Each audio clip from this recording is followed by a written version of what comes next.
ने विश्वास किया कि परमेश्वर चाहता है कि अन्य जातियों को यीशु के बारे में बताए। इसलिए उसने सीरिया, तुर्की और ग्रीस में 3 यात्राएं की।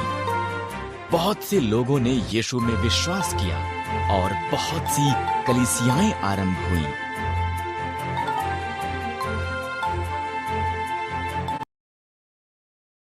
कई सालों के बाद पौलुस यरूशलेम को वापस आया। कुछ लोग उसकी शिक्षा के कारण नाराज थे और उस पर हमला किया। उसे अनुचित ढंग से गिरफ्तार किया गया क्योंकि पौलुस एक रोमी नागरिक था। उसने रोम में उसका मुकदमा ले जाने के लिए कहा।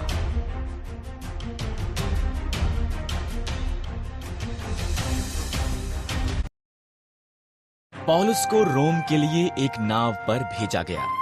यात्रा धीमी थी। आओ हम क्रेते में इंतजार करें जब तक तूफान समाप्त नहीं हो जाता, पौलुस ने सुझाव दिया।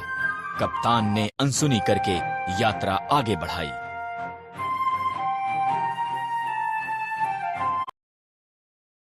वहां एक बड़ा तूफान आया। प्रत्येक ने सोचा कि वो मर जाएंगे। एक स्वर्गदूत ने पौलुस से कहा कि वो सब बचाए जाएंगे और वो रोम जाएगा। पौलुस ने हर एक को ये बताया।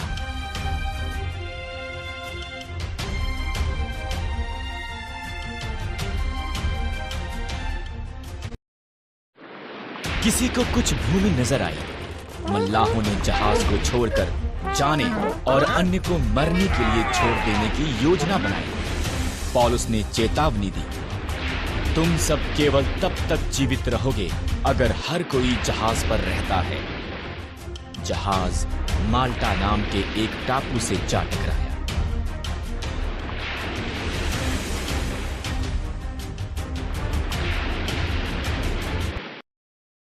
सिपाही अगर कैदी भाग जाते हैं तो सजा मिलने के डर में थे, इसलिए उन्होंने उन्हें मार देने की योजना बनाई। पर उनका सेनापति पौलुस को पसंद करता था, इसलिए उसने उसके मनुष्यों को उन्हें जीवित रखने के लिए कहा।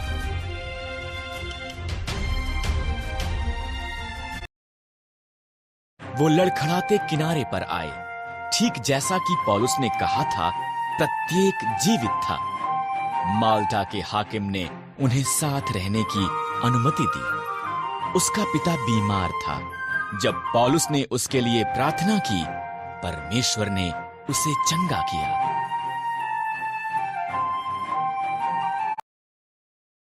वो एक और जहाज पर चढ़े और रोम की तरफ निकल पड़े, जहां पर पौलुस को एक घर में हथकड़ी में रखा गया।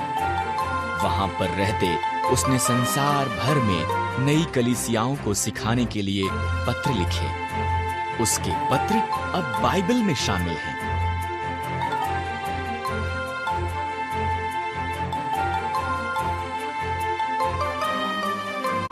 कोर्नेलियस रोमी सेना में एक अधिकारी था।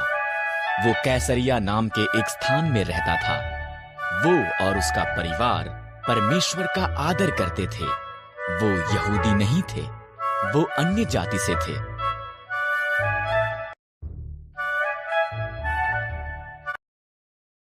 कुर्नेलियस ने एक दर्शन देखा।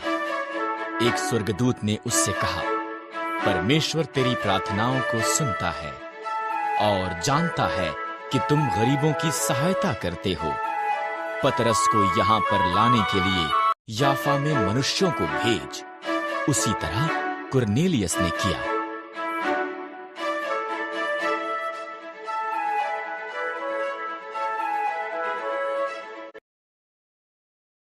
याफा में अगले दिन पतरस छत पर प्रार्थना कर रहा था।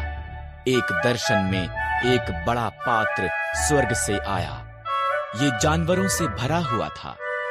एक आवाज ने कहा, हे पतरस उठ, कुछ मार कर खा।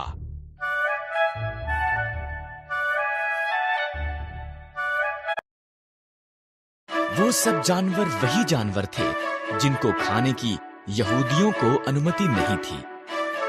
मैं उन्हें नहीं खा सकता, पतरस ने जवाब दिया। अगर मैं कहूं कि उन सबको खाना सही है, आवाज ने जवाब दिया, तब वो सब सही है।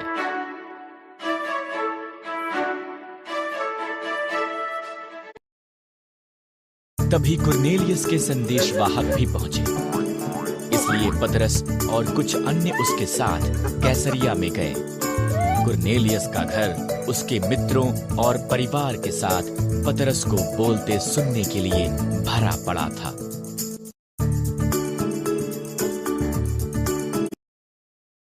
परमेश्वर ने मुझे दर्शन में दिखाया कि वो हर जाति से लोगों को स्वीकार करता है। परमेश्वर ने यीशु को हर एक के लिए भेजा।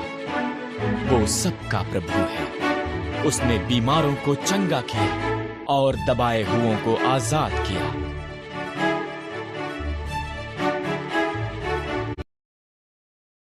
वो सलीब पर चढ़ाया गया और तब मुर्दों में से जी उठा था। हर कोई जो उस पर विश्वास करता है उसके पापों की क्षमा पाएगा। पवित्र आत्मा पिन्तुकुस्त के समान ही उन पर उतरा। पतरस ने उन्हें बपतिस्मा दिया।